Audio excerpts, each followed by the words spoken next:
حضرت ابو امامہ رضی اللہ تعالیٰ عنہ بیان کرتے ہیں، رسول اللہ صلی اللہ علیہ وسلم نے فرمایا، جو شخص اللہ کی رضا کی خاطر کسی شخص سے محبت کرتا ہے تو وہ اپنے رب عز و جل کی تکریم کرتا ہے۔ مشکوٰۃ المصابیح حدیث نمبر 5022۔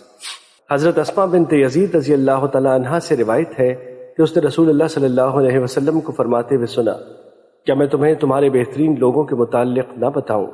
صحابہ نے عرض کیا، اللہ کے رسول ضرور بتائے۔ آپ نے فرمایا، تمہارے بہترین لوگ وہ ہیں کہ جب ان پر نظر پڑے تو اللہ یاد آ جائے۔ مشکوٰۃ المصابیح حدیث نمبر 5023۔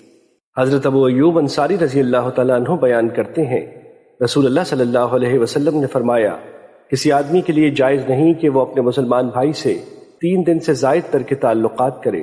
دونوں ملتے ہیں تو وہ اس سے اعراض کرتا ہے اور وہ اس سے اعراض کرتا ہے، اور ان دونوں میں سے بہتر وہ ہے جو سلام میں پہل کرے۔ مشکوٰۃ المصابیح حدیث نمبر 5027۔ حضرت ابو ہریرہ رضی اللہ تعالیٰ عنہ بیان کرتے ہیں، رسول اللہ صلی اللہ علیہ وسلم نے فرمایا، بدگمانی سے بچو کیونکہ بدگمانی سب سے بڑا جھوٹ ہے۔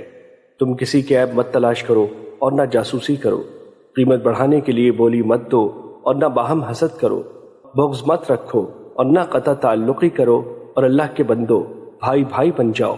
ایک دوسری روایت میں ہے، اور حسد کی بنا پر باہم ایک دوسرے سے آگے بڑھنے کی کوشش نہ کرو۔ مشکوٰۃ المصابیح حدیث نمبر 5028۔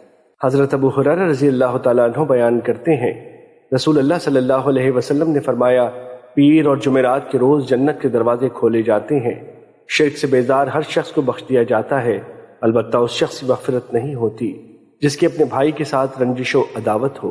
کہا جاتا ہے، ان دونوں کو مہلت دو حتیٰ کہ وہ صلح کر لیں۔ مشکوٰۃ المصابیح حدیث نمبر 5029۔ حضرت